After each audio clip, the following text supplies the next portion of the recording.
సర్వకృపానిధియగు ప్రభు సకల ఆశీర్వాదములకు కారణభూతుడైనటువంటి దేవుడు నిత్యముగా పరిశుద్ధుడు పరిశుద్ధుడు అని కొనియాడబడుతూ నిత్య నివాసినటువంటి ఆ పరిశుద్ధుడైనటువంటి యేసు నామములో తిరిగి మరొక ఉదయకాలపు కృపావాక్య ధ్యానంలోకి మనమంతా కూడా ఈ రీతిగా సమకూర్చబడి ఆ కృపావాక్యాన్ని ధ్యానం చేయటానికి సజీవ లెక్కలో జ్ఞాపకం చేసుకొని పునరుద్ధానుడైనటువంటి ప్రభువు ఆ పునరుద్ధానపు బలములో ఆ పునరుద్ధానపు మహిమలో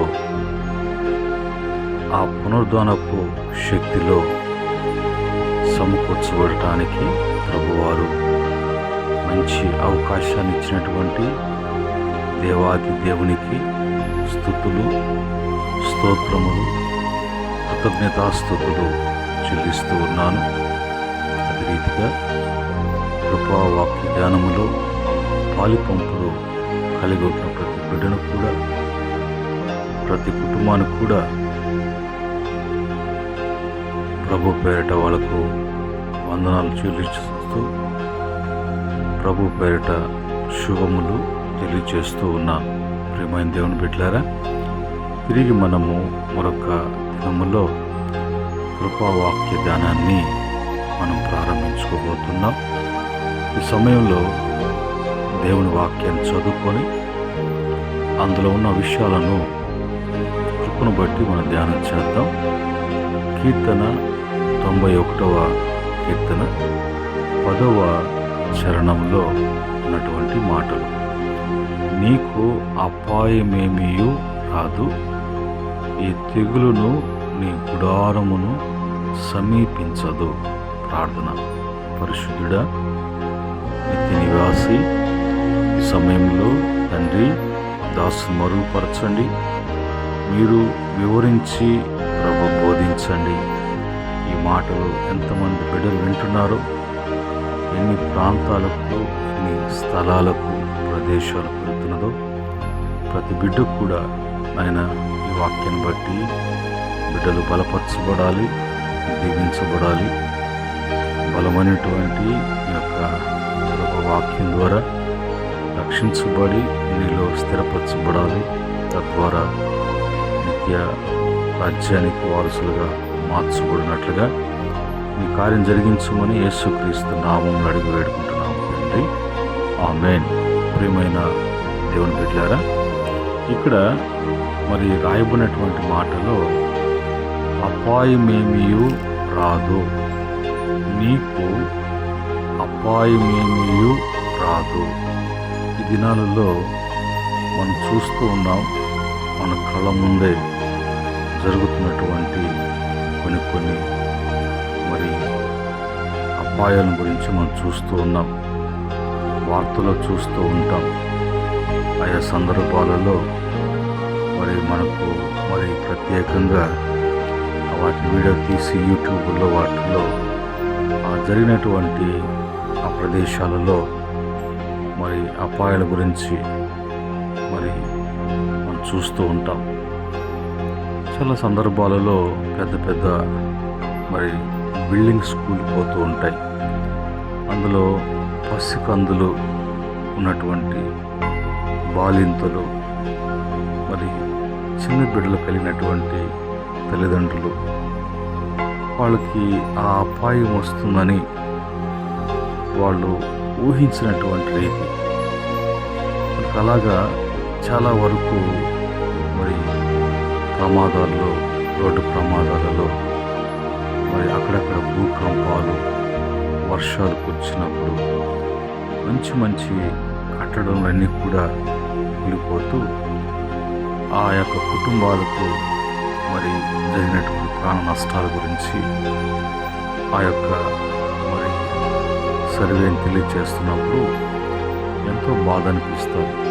ఎంతగా వాళ్ళు ఎలాంటి ఉద్యోగాలు, ఎలాంటి ఉన్నత సంఘాలకు వెళ్ళినటువంటి వారు ఎలాంటి మంచి మంచి స్థలాలలో గొప్పవారుగా జీవిస్తున్నప్పటికీ కూడా వారి జీవితాలలో సంభవించినటువంటి అపాయాన్ని బట్టి క్షణంలోనే అవన్నీ కూడా కోల్పోయినట్లుగా, వాటి విషయంలో నష్టపోయినట్లుగా మరి జీవితాలే కొన్ని సందర్భాల్లో యుద్ధాలు జరుగుతున్నప్పుడు ఆ యొక్క అన్నీ కూడా కోల్పోయి ఆహారానికి వసతులు లేక ఆ విష బాంబులు వేసినప్పుడు వాటికి పసికందులు ప్రాణాలు మరి తలడిల్లిపోతున్నప్పుడు చూసినటువంటి పరిస్థితులు చూసినప్పుడు ఎంత అపాయము వాళ్ళకి సంభవించింది అని మనం చూస్తూ ఉంటాం. అందుకని మరి దాన్ని బట్టి దేవుని వాక్యం దగ్గరకు వచ్చినప్పుడు ఆ అపాయాలు అనేది ఎవరికి వస్తున్నాయి, ఎందుకు వస్తున్నాయి, ఎందుకు కలుగుతున్నాయి అనేది వాక్యం ఎందుకు వచ్చినప్పుడే మనకు మరి ఆ యొక్క సత్యాలు బయలుపరచబడతాయి. అయితే దేవుని బిడ్డలుగా ఉన్నటువంటి నీకు, దేవుని బిడ్డగా ఉన్నటువంటి నీకు, దేవుని బిడ్డలుగా ఉంటున్నటువంటి మీకు అపాయం ఏమీ కూడా, ఎలాంటి అపాయము అనేది నీకు రాదు. ఏ తెగులును నీ గుడారమును సమీపించదు.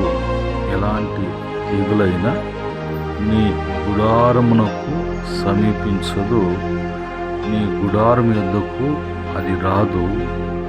అది ఏ రూపంలో వచ్చినా ఆ తెగులు నిన్ను తాకేటువంటి మరి దానికి అనుమతి లేదు, దానికి ఆ శక్తి లేదు.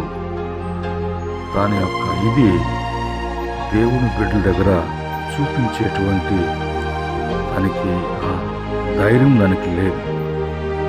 కారణం ఏంటంటే దేవుని వాక్యం చెప్పేటువంటి మాట మరి ఆయన తన బిడ్డలకు వాగ్దానం చేసినప్పుడు, తన బిడ్డల విషయంలో ఆయన ఆజ్ఞాపించినప్పుడు అది ఏదైనా కూడా దేవుని మాట కాదని దాని పనిని జరిగించాలి అని అంటే కుదరదు. ఎందుకంటే ఆయన సృష్టికర్త కాబట్టి.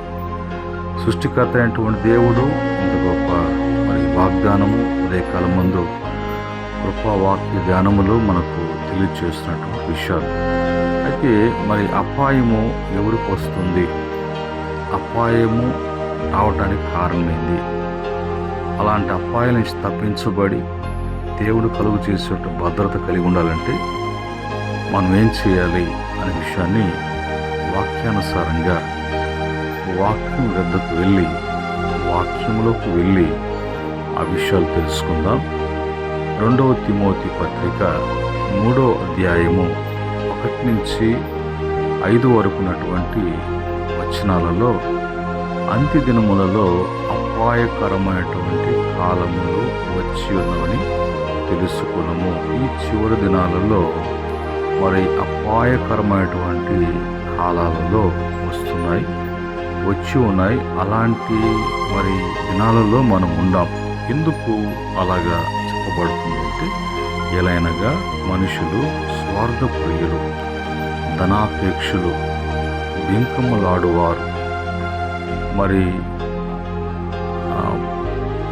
అహంకారులు, దూషకులు, తల్లిదండ్రులకు అవిధేయులు, కృతజ్ఞత లేనటువంటి వారు, అపవిత్రులు, అనురాగరహితులు, అతిథి ద్వేషులు, అపవాదుకులు, అజితేంద్రియులు, క్రూరులు, మరి స్వజన ద్వేషులు, ద్రోహులు, మూర్ఖులు, గర్వాంధులు, దేవుని కంటే సుఖానుభవము ఎక్కువగా ప్రేమించువారు.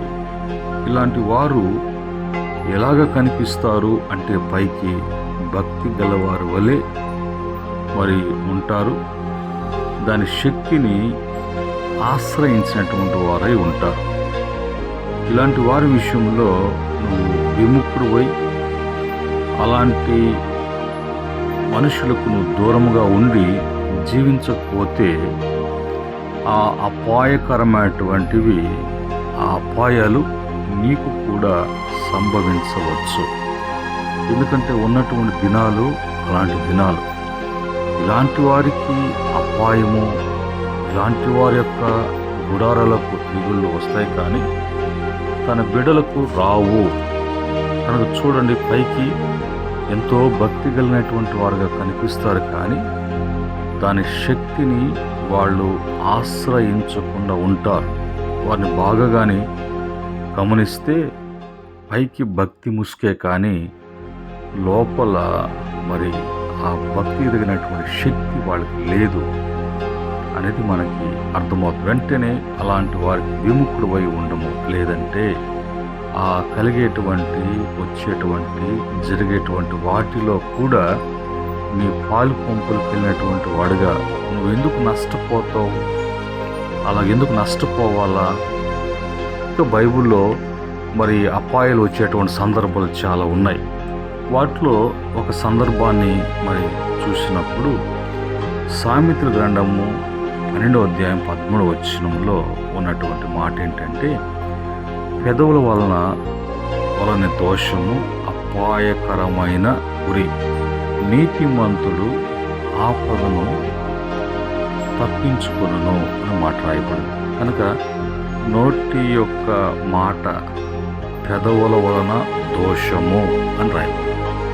కనుక మన మాట, మన చూపు, వినికిడి, ప్రవర్తన ఇది ఏది కూడా సరి కానప్పుడు, సరిలేనప్పుడు అది అపాయకరమైనటువంటి ఉరిగా అది నీ యొక్క ప్రాణానికి, నీ జీవితానికి, కుటుంబానికి ప్రమాదకరము తెచ్చిపెట్టేటువంటి అవకాశాలు ఉన్నాయి. కనుక ఆ విషయంలో జాగ్రత్త కలిగి ఉండాలి. ఇంకా చూసినప్పుడు బైబిల్లో చాలా సందర్భాలలో మరి రాయబడినటువంటి సందర్భాలు ఉన్నాయి. సామెతల గ్రంథము 1వ అధ్యాయము మరి 23 నుంచి 32 వరకు చూసినప్పుడు మరి అలాంటి వాతావరణంలో, అలాంటి మనుషులు, అలాంటి ప్రదేశాలలో ఉన్నప్పుడు ముందుగా ప్రభువు నేను హెచ్చరించడం, గద్దించటం, వద్దు అక్కడ ఆ విధంగా ఉండవద్దు, చేయొద్దు తన చేయి చాపినప్పుడు మరి ఆ సమయంలో ఆ యొక్క వాతావరణకు, మనుషులకు, ఆ యొక్క జరిగే పనులకు ఆకర్షణీయులై వాటితో కలిసిపోయి ప్రభు గద్దింపు, ప్రభు పిలిచినప్పుడు, ప్రభు చేయి చాపినప్పుడు ఏది కూడా విననట్లుగా, చూడనట్లుగా, తెలియనట్లుగా ఆ సమయంలో నువ్వు అలాగా వాటికి ఇష్టపడి శరీరిచ్చను బట్టి అలాగా నువ్వు మరి ప్రయత్నించి లేదంటే అలాగా నటించిన తర్వాత నీకు జరగబోయేటువంటి విషయాలు, ఎలాంటి అపాయాలు, ఎలాంటి తెగుళ్ళు, ఎలాంటి భయాలు, చివరికి నీ జీవితము విషయంలో నీకే వెక్కసమయ్యేటట్లుగా నీ జీవితం మారిపోతుంది అనేది ఈ యొక్క మరి సామెతల గ్రంథంలో 1వ అధ్యాయం నుంచి 1వ అధ్యాయము 23వ వచనం కాంచి 32వ వచనం వరకు ఈ మాటలన్నీ కూడా రాయబడ్డాయి. కనుక ఈరోజు అలాంటి వారికి అపాయము అనేది వస్తుంది. అలాంటి వారు అపాయములో పడతారు. వాళ్ళు మరి ఆ పరిస్థితిని బట్టి వాళ్ళ జీవితాలలో ఇవన్నీ కూడా కొని తెచ్చుకుంటారు. అలాంటివి నీకు కలగకుండా, అలాంటివి కూడా నీకు కాకుండా నువ్వు భద్రపరచబడటానికి ప్రభు వాగ్దానము నీ జీవితంలో నెరవేర్చబడటానికి అది ఏది కూడా రాదు, అలాంటివి కూడా సమీపించవు అని ప్రభు చెప్పినటువంటి మాటలను బట్టి అలాగా రాకూడదు, సమీపించకూడదు, నేను జాగ్రత్త కలిగి ఉండాలి అంటే వాక్యం నాకు ఏం చెప్తుంది, వాక్యాన్ని బట్టి నేను ఏం తెలుసుకోవాలి, ఏ విధంగా ఉండాలి అనేటువంటి మరి ఆలోచన కలిగి ఉంటే రండి మనం వాక్యం దగ్గరికి వెళ్ళి వాక్యం ఏం చెప్తుందో మనము తెలుసుకొని నేర్చుకొని జాగ్రత్త పడతాం. సామెతల గ్రంథము 22వ అధ్యాయం 3వ వచనములో అలాగనే 27:12 కూడా అదే మాట రాయబడింది. బుద్ధిమంతుడు అపాయం వచ్చుట చూచి దాగును, జ్ఞానం లేని వారు యోచింపక ఆపదలో పడుతురు. కానీ మొదటగా ఏమి కావాలి అంటే బుద్ధి అనేది కావాలి.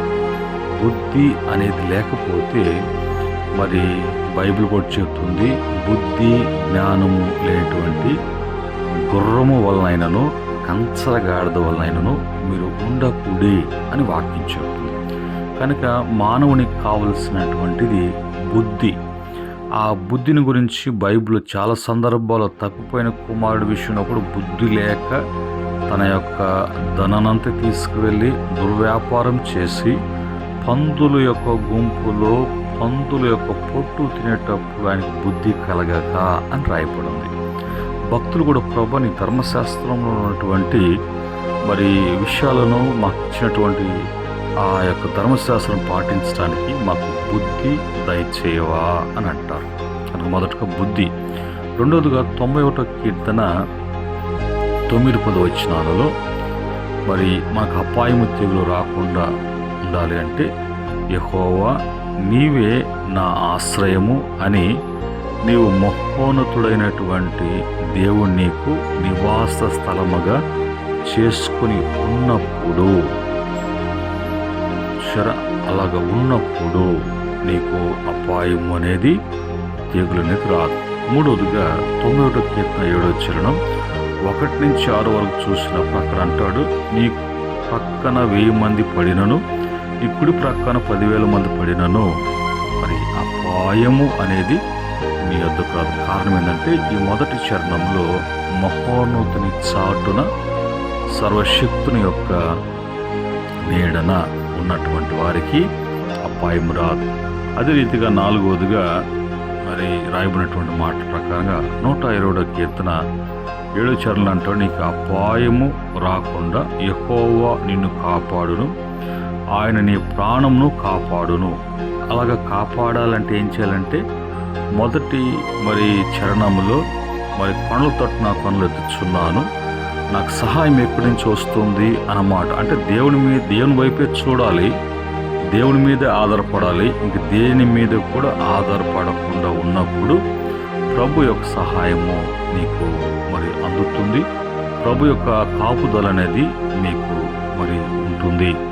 ఆ తర్వాత 5వదిగా వచ్చినప్పుడు సామెతల గ్రంథము 19వ అధ్యాయం 23వ వచనంలో యెహోవాయందు భయభక్తులు కలిగి ఉండుట జీవసాధనము, అది కలిగిన వాడు తృప్తుడై అపాయము లేకుండా బ్రతుకు.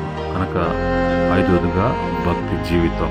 1 బుద్ధి ఉండాలి, 2వదిగా ఆశ్రయించాలి, 3వదిగా ఆయన చాటును ఉండాలి, 4వదిగా ఆయన వైపే చూడాలి, 5వదిగా భక్తి కలిగినటువంటి వారుగా ఉండాలి. మరి 6వదిగా సామెతల గ్రంథం 14వ అధ్యాయం 32వ వచనంలో అపాయము రాగా భక్తిహీనుడు నశించును, మరణకాలమందు నీతిమంతునికి ఆశ్రయం కలదు. 6వదిగా నీతి కలిగినటువంటి వారముగా యేసుక్రీస్తు వారి ద్వారా అనుగ్రహించబడినటువంటి ఆ నీతిని ధరించుకున్నటువంటి వారంగా, యేసుక్రీస్తు రక్తం చేత కడగబడినటువంటి వారంగా, నీతిమంతులుగా, అలాగే బైబిల్లో 7 సందర్భాలలో మరి ఆ నీతి అనేది అనుగ్రహించబడుతుంది. అలాంటి నీతిలో ఉన్నప్పుడు మరి అపాయము తెగులు రావటానికి అవి సాహసించి సమీపించడానికి వాటికి ధైర్యము లేదు, అధికారం లేదు, వాటికి శక్తి లేదు. అవన్నీ కూడా క్షీణించిపోవలసినదే అనే విషయాన్ని మనం తెలుసుకోవాలి. అలాగనే 7వదిగా మరి కీర్తన 23వ కీర్తన 4వ చరణంలో అంటాడు, గాఢాంధకారపు లోయలలో నేను సంచరించినను ఈ అపాయమునకు భయపడను, నీవు నాకు తోడయుందువు, నీ దుడ్డు కర్రయు నీ దండమును నన్ను ఆదరించును అంటాడు. గాఢాంధకారపు లోయలు వెళ్ళినా కూడా నాకు ఏమి రాదు, సంభవించదు అని అంటాడు. కారణం ఏంటంటే ప్రభువా నీ దుడ్డు కర్రయు నీ దండనము నాకు ఉందంటాడు. దీనికి ఏంటి అంటే దేవుని యొక్క మరి వాక్యము, ప్రార్థనా జీవితం కలిగి ఉంటావో నిశ్చయముగా ప్రభు ఆయన నీకు తోడే ఉండి ఇవేవి కూడా సంభవించకుండా ప్రభువారు కాచి కాపాడుతారు. కనుక ఉదయకాలం ముందు కృపావాక్య ధ్యానంలో ప్రభు తన బిడ్డలకు ఎలాంటి వాగ్దానం చేశారు, ఆ వాగ్దానంలో నెరవేర్పు ఎలాగుంటుంది, మరి ఆ యొక్క వాక్యం నెరవేర్పులోకి నువ్వు రాకపోతే, ఆ నెరవేర్పు నీ జీవితంలో స్వతంత్రించుకోకపోతే ఎలాంటి కాలంలో ఉన్నావు, ఉన్నటువంటి ఇలాంటి కాలంలో అంత్య దినాలలో మళ్ళీ ఏమేమి సంభవించడానికి మనిషి ఏ విధంగా ప్రవర్తిస్తున్నారన్న విషయాన్ని మనం తెలుసుకున్నాం. ఈ మాటలను బట్టి ప్రభు మరి మరొకసారి ప్రభు చెప్తున్నటువంటి మాటలు, అపాయమేమీ రాదు, ఏ తెగులును నీ గుడారమును సమీపించదు. కనుక అట్టి స్థితి, అట్టి కాపుదల, అట్టి భద్రత, అట్టి కృప యేసుక్రీస్తు ద్వారా మీకు అందరికి కూడా కలుగునుగాక. మీకు అందరికి కూడా అలాంటి రక్షణ అనుగ్రహించబడునుగాక. ఆమేన్. ప్రేమగల తండ్రి, పరిశుద్ధుడా, ఉదయకాలమందు కృపావాక్య ధ్యానంలో మీరు మాట్లాడినటువంటి మాటలు, మీరు మాకై ఇచ్చినటువంటి మాటలు బట్టి స్తుతిస్తున్నాం. ఇంతకాలము వస్తున్నటువంటి ప్రభా అనేకమైనటువంటి అపాయాలు, తెగుళ్ళు, నేను వాటిని బట్టి అనేక బాధలు, నష్టాలు, ఆందోళనలు ఎందుకు అన్నప్పుడు మీ వాక్యం మీదకి వచ్చినప్పుడు, నాయన మీ వైపు చూసినప్పుడు మీ నోటి నుంచి వెలువడినటువంటి సత్యాలను గ్రహించడానికి మాకు యొక్క కరుణను ఇచ్చారు. స్తుతిస్తున్నాం తండ్రి. కనుక విన్న ప్రతి బిడ్డ ఈ వాక్యం ఎంత దూరం వెళ్తుందో, ఎంతమంది బిడ్డలకు నిప్ప చేస్తుందో అందరినీ కూడా అపాయము తెగులు రాకుండా కాపాడమని, బిడ్డలు నీ యొక్క సొత్తుగా, స్వాస్యంగా నీ సంరక్షణ ఉంచి బిడ్డలను సిద్ధపరిచి నిత్య జీవ ప్రవేశంలోకి ప్రవేశపెట్టమని యేసుక్రీస్తు యొక్క నామములో అడిగి వేడుకుంటున్నాం తండ్రి. ఆమేన్. పరమ తండ్రి, మన దేవుని ప్రేమ, రక్షకుడైనటువంటి యేసుక్రీస్తు వారి యొక్క దివ్య కృప, పరిశుద్ధాత్మ యొక్క ఆయన సహవాసము, కాపుదల, సంరక్షణ కూడి ఉన్నటువంటి బిడ్డల కుటుంబాలకును, సకల పరిశుద్ధులకు, ఆయన దాసులకు సదా తోడే నడిపించునుగాక. ఆమేన్. దేవుడు మిమ్ములను, మీ కుటుంబాలను, కలిగిన యావత్తును కూడా దీవించి ఆస్వాదించి వర్ధిలింపచేయునుగాక. ఆమేన్.